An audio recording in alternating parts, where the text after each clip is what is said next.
नमस्कार। स्वागत है हमारे यूट्यूब चैनल पर।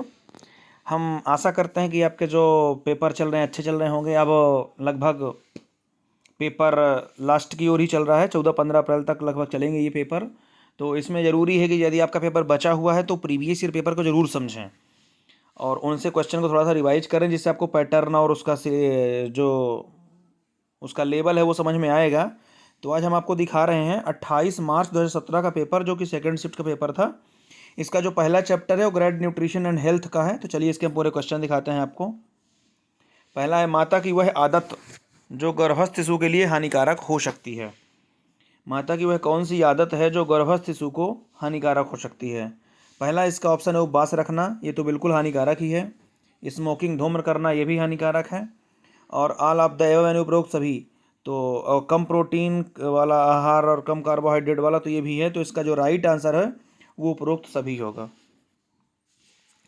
फिर नेक्स्ट है, इनमें से कौन भूख उद्दीप्त करने वाला हार्मोन्स है। तो जो भूख उद्दीप्त करने वाला हार्मोन्स है वो लेप्टिन कहलाता है। तो उसको थोड़ा सा याद रखेंगे। भूख को तेज करने वाला यानी उद्दीप्त करने वाला जो हार्मोन्स है वो लेप्टिन कहलाता है। फिर नेक्स्ट क्वेश्चन है, 1 किलोग्राम जल के तापमान में 1 डिग्री सेल्सियस की वृद्धि हेतु आवश्यक ऊष्मा की मात्रा को खाली स्थान के रूप में परिभाषित किया जाता है। 1 किलोग्राम जल के तापमान में 1 डिग्री सेंटीग्रेड की वृद्धि है, तो उसमें जो आवश्यक मात्रा होगी उसको क्या कहेंगे। तो इसका जो राइट आंसर होगा वो किलो कैलोरी होगा। फिर नेक्स्ट है, आहार में शामिल करके रक्ताल्पता यानी एनीमिया की रोकथाम की जा सकती है। तो ये होगा विटामिन सी और आयरन। अगर इसकी रोकथाम कर ली जाए तो जो आहार में विटामिन सी को शामिल कर लें तो रक्ताल्पता की कमी को हम रोक सकते हैं। फिर नेक्स्ट क्वेश्चन है, श्रवण शक्ति का ह्रास, दृष्टि क्षीणता और समन्वय की कमी आमतौर पर किसमें देखने को मिलती है। तो ये जो पूरी कमी है, चाहे वो श्रवण शक्ति हो चाहे दृष्टि क्षीणता हो, ये मिलती है बुजुर्गों में अथवा वृद्धों में। क्योंकि किशोरों में ये हो नहीं सकता, गर्भवती महिलाओं से इनका कोई मतलब नहीं है कि क्षीण देखने में नुकसान होगा, श्रवण शक्ति कम होगी, ऐसा कुछ नहीं है। तो इसका जो राइट आंसर होगा वो एल्डर एज वालों के लिए होगा। फिर नेक्स्ट क्वेश्चन है, एक समयावधि में आधारी चयापचय के लिए प्रयुक्त ऊर्जा की मात्रा को क्या कहते हैं। तो जो एक समयावधि है उसमें जो आधारी चयापचय है उसको बोलते हैं बेसल मेटाबॉलिक रेट, बीएमआर। ये। फिर नेक्स्ट क्वेश्चन है, हाई हाइपोएल्बुमिनिया, हाइपोकैलिमिया और फैटी लीवर अधिकांशतः खाली स्थान रोग से पीड़ित लोगों को देखने को मिलते हैं। तो ये जो हाइपोएल्बुमिनिया है, हाइपोकैलिमिया है, फैटी लीवर है, ये होते हैं क्वाशियोरकर रोगों में। तो इसको याद रखेंगे, इसका राइट ऑप्शन ए हो जाएगा। फिर नेक्स्ट क्वेश्चन है, निकट दृष्टिता यानी मायोपिया एक दृष्टि दोष है जिसमें दूर की वस्तुएं अस्पष्ट दिखाई देती हैं। दूर की वस्तुएं अस्पष्ट दिखाई देती हैं, ये हो जाएगा। फिर नेक्स्ट है, ICMR 2010 के अनुसार 7 से 12 माह के जो शिशु हैं उनको स्तनपान करा रही महिला को कैलोरी आवश्यकता कितनी होगी। इनको डायरेक्टली आपको रट के रखना है, तो ये 520 कैलोरी होगी प्रतिदिन। फिर नेक्स्ट है, ICMR 2010 के अनुसार गर्भवती स्त्री को अतिरिक्त कैलोरी आवश्यकता कितनी होती है। तो ये हो जाएगा 350 किलो कैलोरी प्रतिदिन। फिर नेक्स्ट है, मलेरिया के आम लक्षण हैं। तो पहला ऑप्शन है इसका तीव्र कपकपी और तेज बुखार, ये भी होगा। दूसरा है अत्यधिक पसीना और सिर दर्द, तो ये भी होगा। तीसरा है उबकाई, उल्टियाँ और रक्ताल्पता, ये भी होगा। तो इसका जो राइट आंसर है वो उपर्युक्त सभी होगा। फिर नेक्स्ट क्वेश्चन है, गर्भस्थ शिशु की वृद्धि को नियंत्रित करने वाले कई हार्मोनों के उत्पादन का मुख्य स्थल कौन सा है। तो गर्भस्थ शिशु की जो वृद्धि है उसको नियंत्रित करने वाले जो हार्मोन्स का उत्पादन का मुख्य स्थल है प्लेसेंटा यानी अपरा, ये। फिर नेक्स्ट है, बच्चों को विटामिन डी, कैल्शियम और फास्फोरस देने से किसकी रोकथाम होती है। तो ये हो जाएगा रिकेट्स। गर्भावस्था के दौरान ऊर्जा किस स्रोत से बचना चाहिए। तो इसका जो ऑप्शन है पहला प्रोटीन नहीं, गलत हो जाएगा। वसा भी नहीं होगा, कार्बोहाइड्रेट भी नहीं होगा। तो इसका राइट आंसर होगा एल्कोहल। एल्कोहल से बिल्कुल विशेष रूप से बचना चाहिए। फिर नेक्स्ट है, न्यूमोनिया के उपचार में आहार का लक्ष्य क्या है? पहला ऑप्शन है शरीर की प्रतिरोधक शक्ति बढ़ाना, बिल्कुल सही है। शरीर का भार कायम रखना, बिल्कुल सही है। निर्जलीकरण से बचाना, ये भी सही है। तो इसका जो राइट आंसर होगा ऑल ऑफ द एबव होगा। फिर नेक्स्ट क्वेश्चन है, गर्भावस्था प्रेरित उच्च रक्तचाप को खाली स्थान कहते हैं, तो ये हो जाएगा एक्लेम्पसिया।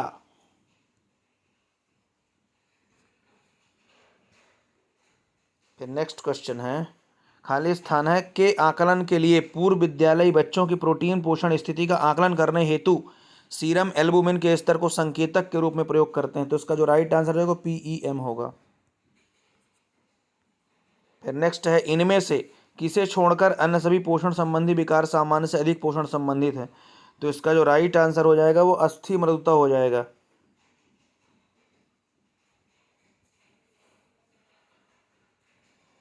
फिर नेक्स्ट है, मांस, मछली और मुर्गी खाली स्थान के महत्वपूर्ण स्रोत हैं, तो ये तो पूरे पूरे प्रोटीन के स्रोत हैं, तो इसका राइट आंसर प्रोटीन हो जाएगा।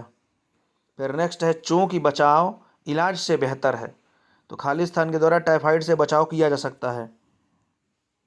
तो किसी के द्वारा छुए गए भोजन से बचने और सड़कों पर बिकने वाले भोज्य पदार्थों और कच्चे फलों व सब्जियों से बचने, तो इसका राइट आंसर दोनों हो जाएगा, हमको दोनों से बचना पड़ेगा।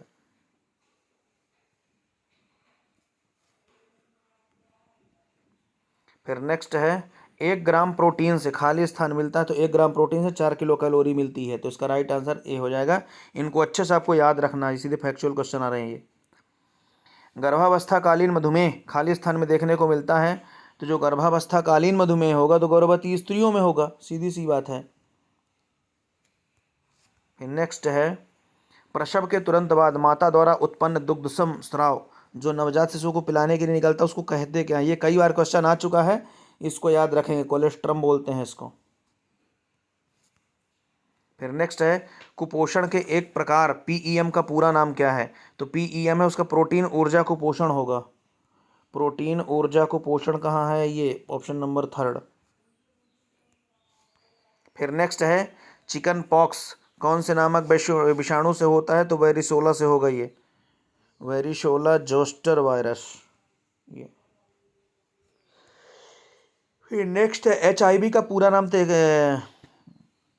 HIV है, तो हीमोफाइल्स इन्फ्लुएंजा टाइप बी होगा।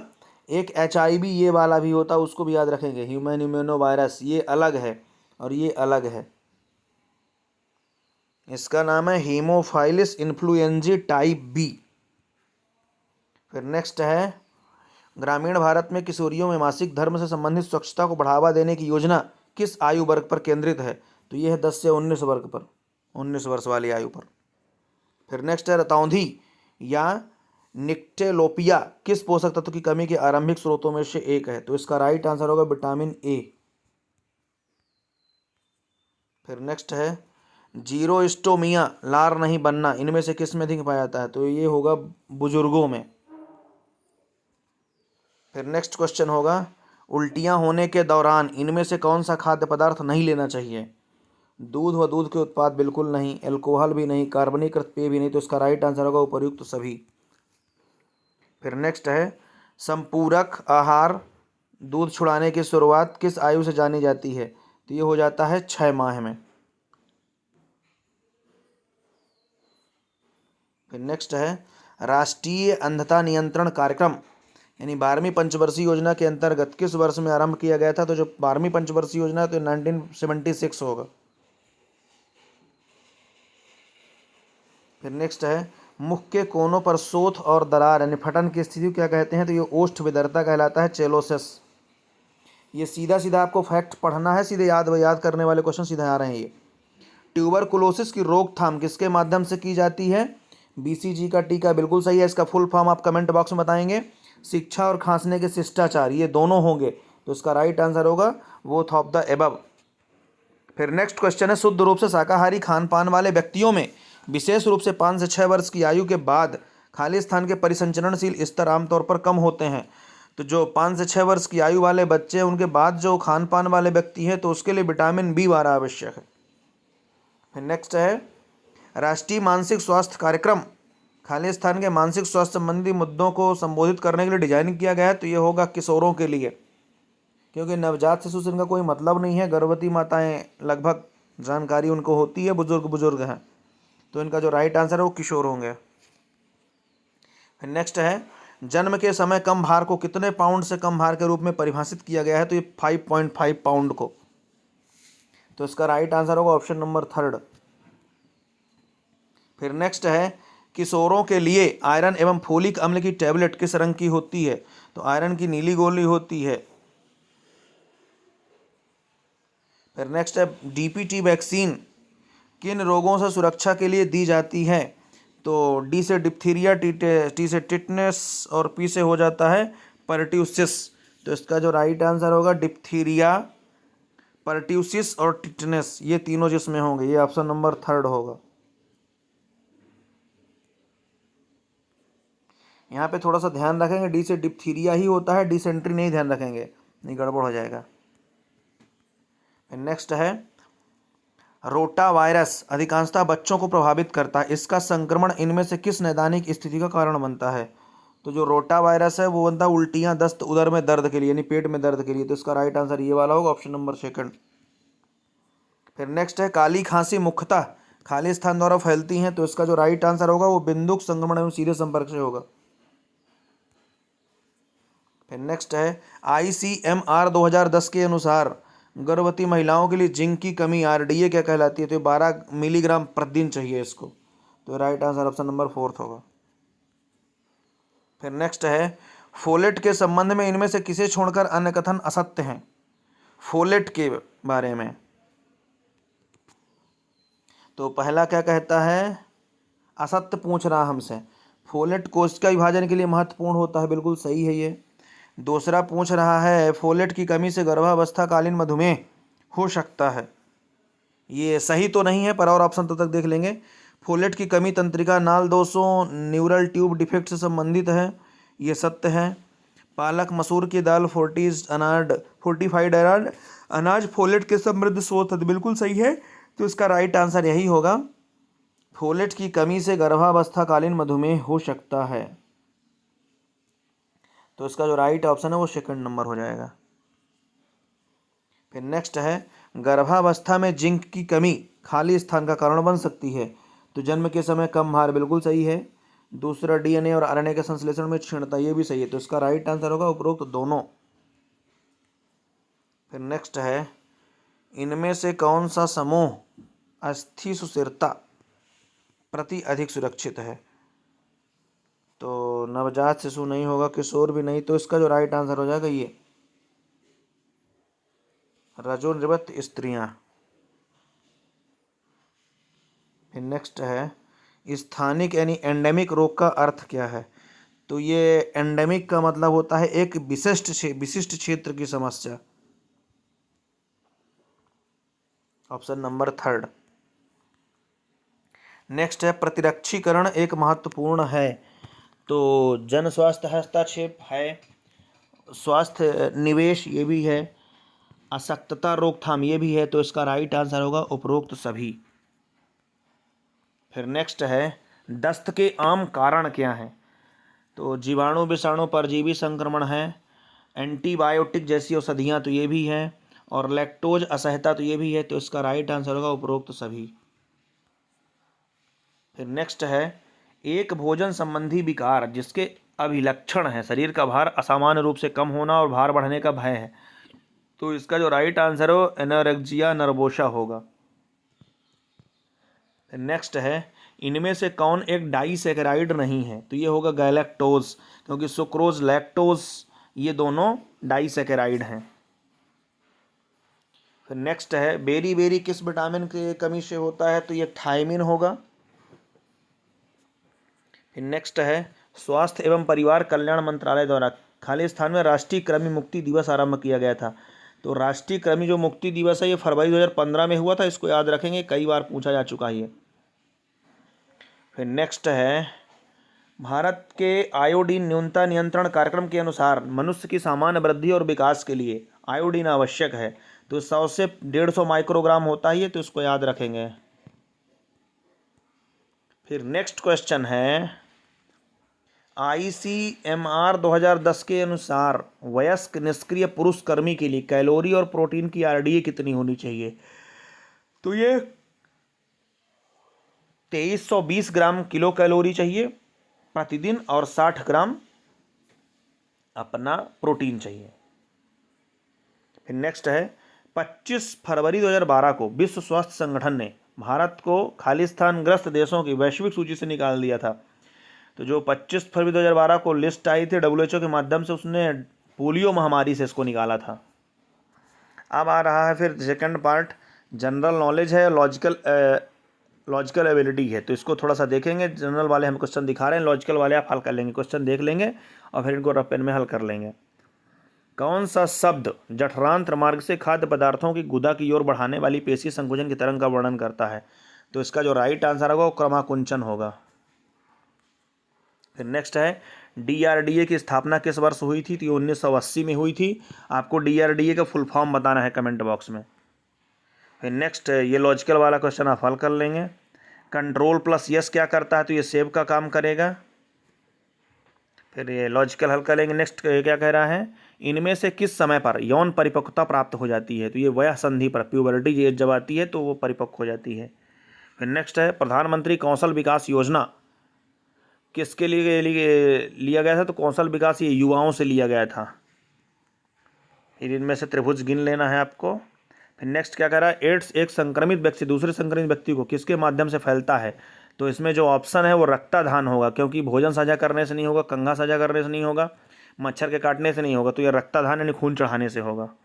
फिर नेक्स्ट है बाल विवाह निषेध अधिनियम 2006 किस राज्य को छोड़कर शेष संपूर्ण भारत में लागू है?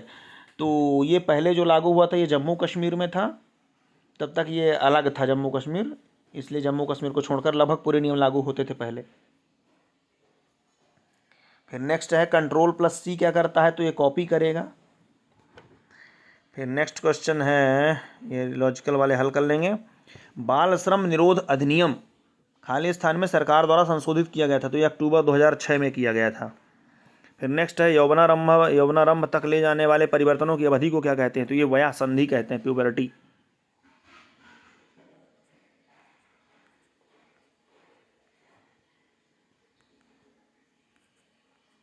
फिर नेक्स्ट है डिजिटल कंप्यूटर इन पर काम करते हैं, तो ये बाइनरी संख्याओं पर काम करते हैं डिजिटल कंप्यूटर।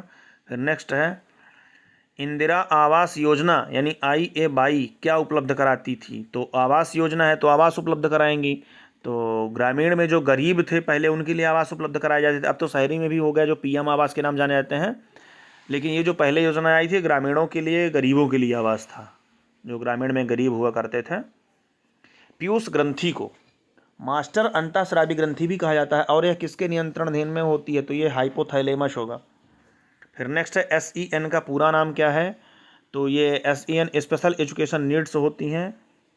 फिर नेक्स्ट है स्वास्थ्य भारत अभियान की शुरुआत किस वर्ष में हुई थी? 2014 में हुई थी ये।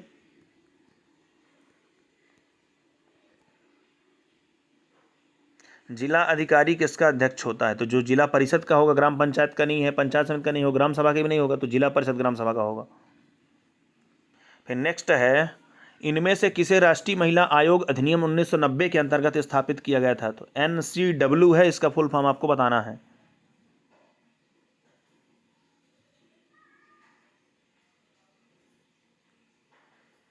फिर नेक्स्ट है सूक्ष्म इकाई विकास एवं पुनः वित्तपोषण एजेंसी लिमिटेड यानी मुद्रा है एक, तो ये जो योजना थी ये उद्यमशीलता योजना थी। कंट्रोल प्लस P प्रदर्शित करता है तो प्रिंट के लिए होगा ये। TRYSEM की शुरुआत किस वर्ष हुई थी? तो 1979 में हुई थी, 1979 में। फिर PDA खालिस्तान के अधिकारों की रक्षा करता है, तो ये दिव्यांगजनों की रक्षा करता है। PDA का फुल फॉर्म आपको कमेंट बॉक्स में बताना है। अंत्योदय अन्न योजना कब आरंभ हुई थी? तो ये चालू हुई थी 2000 में, इसको याद रखना है। फिर नेक्स्ट है शारदा अधिनियम किससे संबंधित है? तो ये बाल विवाह संबंधित है शारदा अधिनियम। फिर नेक्स्ट है ऐसे मान जो अनिरंतर नहीं है को कहा जाता है? तो ये कहलाते हैं निरंतर आंकड़े। फिर नेक्स्ट है इनमें से किस अवस्था का अभिलक्षण अमूर्त अवधारणाओं का उपयोग करने की योग्यता है? तो ये औपचारिक संक्रिया अवस्था कहलाएगा। फिर नेक्स्ट है, ऐसे कंप्यूटर जो नेटवर्क वातावरण में और मुख्यतः नेटवर्क सर्वर के रूप में प्रयोग किए जाते हैं, तो ये हो जाएगा मेन फ्रेम कंप्यूटर। फिर नेक्स्ट है, MS ऑफिस में डेटाबेस मैनेजमेंट इससे किया जाता है, तो ये MS एक्सेस कहलाता है। फिर नेक्स्ट है, उलवेधन एमनियोसेंटेसिस नामक तकनीक का अनुमत उपयोग किसके लिए होता है? तो ये आनुवांशिक असामान्यताओं का पता लगाने के लिए होता है। इनको अब थोड़ा सा देख लेंगे। फिर नेक्स्ट क्या कह रहा है, आप अनुप्रयुक्त व्यवहारिक विश्लेषण यानी ABA अप्लाइड बिहेवियरल एनालिसिस का उपयोग इनमें से किस स्थिति से पीड़ित बच्चों की मदद के लिए किया जाता है? तो ये जो ऑटिज्म कहलाता है, स्वलीनता, उसमें से होता है। प्रयोगशाला से जमीन तक यानी लैब टू लैंड कार्यक्रम की शुरुआत किस साल हुई थी? तो 1979 में हुई थी। फिर नेक्स्ट है, शब्द विस्तार शिक्षा यानी एक्सटेंशन एजुकेशन पहली बार गढ़ा गया था, तो ये 1872 में कैम्ब्रिज यूनिवर्सिटी में। फिर नेक्स्ट है, डेमोक्रेसी प्रजातंत्र शब्द है, तो ये ग्रीक शब्द है। लैंगरहैंस के द्वीप समूह किसमें मिलते हैं? तो ये मिलते हैं अंतःस्रावी अग्नाशय में। फिर इनको आप थोड़ा सा देख के हल कर लेंगे। फिर आता है मैनेजरियल स्किल। थोड़ा सा वीडियो लंबा खिंच जाए क्योंकि इसके 4 पार्ट्स हैं और चारों पार्ट्स का क्वेश्चन दिखाना है आपको, थोड़ा सा लंबा पड़ेगा, तो इसको अच्छे से देखें और अपने मित्रों को शेयर जरूर कर दें। पहला क्वेश्चन है, यूथ क्लब अध्यक्ष उदाहरण है, तो जो यूथ क्लब अध्यक्ष उदाहरण है तो अप्रशिक्षित नेता का है ये। फिर नेक्स्ट है, वह संप्रेषण विधि जिसके अंतर्गत व्याख्यान आता है, तो ये तो कहलाता है समूह, क्योंकि व्यक्तिगत में व्याख्यान नहीं आएगा, समूह हो जाएगा, संगठनात्मक सार्वजनिक नहीं होगा, तो इसका राइट आंसर हो जाएगा ग्रुप। फिर नेक्स्ट है, जहाँ से हम हैं, जहाँ हम जाना चाहते हैं के बीच का अंतर क्या, तो यही कहलाता है योजना सेतु। नेक्स्ट है, सामुदायिक विकास कार्यक्रम का दर्शन, तो ये होता है जो सामुदायिक विकास होते हैं इसके लोगों की जो प्रतिभागिता है उसके माध्यम से विकास कहलाता है, तो इसका राइट आंसर हो जाएगा ये। फिर नेक्स्ट है, भारत में वर्तमान में हो रहे नियोजन को क्या कहा जाता है, तो राज्य केंद्रीकृत नहीं है, इसका राइट आंसर हो जाएगा संकेतात्मक योजना। फिर नेक्स्ट है, किसी नवाचार के परिणाम दिखाई देने के स्तर को क्या कहा जाता है, तो जो नवाचार है ये कहलाता है प्रयोगधर्मिता। फिर नेक्स्ट है, IRDP के अंतर्गत विकास के मूल इकाई हैं, तो इसका जो राइट आंसर होगा वो CD ब्लॉक होंगे। IRDP का पूरा नाम क्या है, तो इसको आप देख लेंगे, इंटीग्रेटेड रूरल डेवलपमेंट प्रोग्राम कहलाता है IRDP, integrated rural development programme. फिर नेक्स्ट है, किसी भी समस्या किसी भी समय प्राप्तकर्ता द्वारा दर्शाया गया भरोसा और योग्यता क्या कहलाती है, तो विश्वसनीयता है। प्रचार सहानुभूति धारणा नहीं है, विश्वसनीयता कहलाएगी।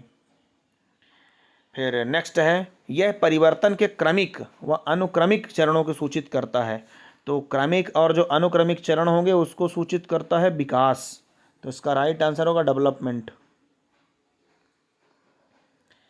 संप्रेषण SMCR मॉडल किसने दिया था, तो ये बर्लो दिए थे, इनको थोड़ा सा याद रखना है सीधा। फिर नेक्स्ट है, ऐसा व्यक्ति जिसे उसके काम के लिए भुगतान नहीं किया जाता और सामान्यतः स्थानीय समूह संगठन के साथ अंशकालिक रूप से कार्य करता, उसको कहते क्या हैं, तो ये कहलाते हैं अप्रशिक्षित नेता। अगर आप पूरे हमारे PYQ और टॉप क्वेश्चन की सीरीज देख लेते हैं तो लगभग आपके GK वाले प्रश्न जो पढ़ने वाले हैं, हल करने वाले नहीं, लगभग आपके कवर हो जाएंगे। तो इनको लास्ट तक देखते रहें और पूरे वीडियो लगभग एक बार अच्छे से अगर कवर कर लेते हैं तो पूरे क्वेश्चन आपके बढ़िया से कवर रहेंगे। फिर नेक्स्ट है, कार्यक्रमों को बनाने, क्रियान्वित करने व आकलन करने में लोगों की भागीदारी को कहा क्या जाता है, तो कार्यक्रम को बनाने में, उनको क्रियान्वित करने में ये कहलाती है सामुदायिक भागीदारी। फिर नेक्स्ट है, न्यूनतम आवश्यकता कार्यक्रम की शुरुआत किसके दौरान की गई थी, तो जो न्यूनतम आवश्यकता है ये 5वीं पंचवर्षीय योजना में आई थी। फिर लोक कथा क्या कहलाती हैं, तो लोक कथा ये आधुनिक अपना जो पारंपरिक माध्यम है ये कहलाता है ट्रेडिशनल मीडिया। फिर नेक्स्ट है, प्रभावी नेतृत्व के लिए उत्तरदायी व्यक्तिगत विशेषताओं की पहचान करने का मॉडल है, तो ये कहलाता है व्यक्तित्व मॉडल। नेक्स्ट है सामुदायिक विकास कार्यक्रम की शुरुआत कब हुई थी, तो ये 2 अक्टूबर 1952 को हुई थी। ये क्वेश्चन ऐसे हैं कि ये कभी के लिए करंट में और चेंज होने वाले नहीं हैं। अगर फंसते हैं तो आपको एज इट इज यही डेट याद रखना पड़ता है, तो इसको याद रखें। जो सामुदायिक विकास कार्यक्रम है उसकी शुरुआत हुई थी 2 अक्टूबर 1952 को। फिर नेक्स्ट है तथ्यों का संग्रहण किसका एक चरण है, तो ये चरण कहलाता है कार्यक्रम योजना का। फिर नेक्स्ट है सूक्ष्म स्तर नियोजन किसका उदाहरण है, तो ये लक्षित समूह योजना का कहलाता है। फिर नेक्स्ट है ऐसी नेतृत्व शैली जो प्रतिभापूर्ण रही हो और नेतृत्व का सर्वाधिक प्रभावी स्वरूप हो, तो ये कहलाता है प्रजातांत्रिक। फिर नेक्स्ट है ऐसा व्यक्ति जिसे विशिष्ट विशेषज्ञतापूर्ण प्रशिक्षण मिलता है और अपने काम के लिए भुगतान किया जाता है, तो इसका जो राइट आंसर होगा वो पेशेवर नेता होगा। महात्मा गांधी राष्ट्रीय ग्रामीण रोजगार गारंटी अधिनियम यानी कि मनरेगा एक भारतीय रोजगार गारंटी योजना है। इसके लिए कौन से वर्ष में कानून लाया गया था, तो ये 2005 में आया था। और इसके लिए ये भी पूछा था कि इसमें से कितने दिन के लिए काम दिया जाता है, तो 100 दिन के लिए काम दिया जाता है। अप्रशिक्षित नेता को यह भी कहा जाता है, तो ये स्वैच्छिक नेता कहलाते हैं। फिर नेक्स्ट है योजना आयोग को दिया गया नया नाम क्या है, तो ये नीति आयोग है। कब दिया गया था, इसके अध्यक्ष कौन होते हैं, ये सब पढ़ लेंगे अच्छे से। जब नेता कर्मचारियों को निर्णय लेने की अनुमति देता है तो उसको अहस्तक्षेपी नेतृत्व कहलाते हैं। फिर नेक्स्ट है किसी दस्तावेज की स्कैन की गई और टेलीफोन द्वारा इलेक्ट्रॉनिक रूप से भेजी गई तस्वीर क्या कहलाती है, तो ये फैक्स है। फिर नेक्स्ट है समूह संचलता के लिए किसकी पहचान की आवश्यकता होती है, तो ये कहलाता है नेतृत्व स्वरूप। फिर नेक्स्ट क्वेश्चन है मानव प्रजातियों व गैर मानव प्रजातियों के बीच के संप्रेषण को क्या कहा जाता है, तो ये अतिरिक्त व्यक्तिगत संप्रेषण है। DRDA का अर्थ क्या है, तो इसका नाम है डिस्ट्रिक्ट रूरल डेवलपमेंट एजेंसी, जिला ग्रामीण विकास एजेंसी। इनको याद रखेंगे DRDA का फुल फॉर्म। फिर नेक्स्ट है किसी संदेश का प्रेषक के प्राप्तकर्ता तक समझने योग्य रूप में संप्रेषण होता है, तो ये कहलाता है संप्रेषण यानी कम्युनिकेशन। 12वीं पंचवर्षीय योजना की अवधि कब थी, 2012 से 17 तक थी। नेक्स्ट है कार्यक्रम योजना प्रक्रिया की प्रकृति क्या है, तो कार्यक्रम जो योजना है उसकी प्रक्रिया है जोड़ना और एकीकरण। फिर नेक्स्ट है सामुदायिक विकास प्रक्रिया का दूसरा चरण क्या था, तो ये कहलाता है लक्ष्य निर्धारण। फिर मैनेजरियल स्किल का सेकंड पार्ट आ रहा है, तो इसमें ज़्यादातर आपको पैसेज मिलेंगे, तो ये पूरे आपको देखकर हल करना है। लास्ट में कुछ थोड़ा सा क्वेश्चन मिलते हैं, तो इनको आप अच्छे से देख लेंगे और पूरे क्वेश्चन बढ़िया से विधिवत हल करेंगे और अच्छी तैयारी करके जाएंगे। अगर आपका पेपर अभी बचा है तो ये थोड़ा सा क्वेश्चन देख लेंगे, सरल क्वेश्चन रहते हैं ये, तो इनको रिवाइज जरूर कर लेंगे एक बार। अब दोहराने का समय बचा तो पूरे क्वेश्चन अपने सुने। जैसे ये पूछ रहा है बाल सहायता सोसाइटी का उद्देश्य क्या, तो सीधी सीधी बात है बाल सहायता की बात कर रहा तो बाल सुरक्षा पूछेगा। तो ये क्वेश्चन थोड़ा सा अगर आप समझ के कर लेंगे तो लगभग आपको ये बन जाएंगे। तो इस प्रकार इनको अच्छे से देखें और अपने मित्रों को शेयर कर दें। हर प्रकार के प्रीवियस ईयर पेपर, सरकारी भर्ती से रिलेटेड कोई भी जानकारी की लेटेस्ट अपडेट के लिए आप चैनल को सब्सक्राइब कर लें और अपने मित्रों को शेयर कर दें। धन्यवाद।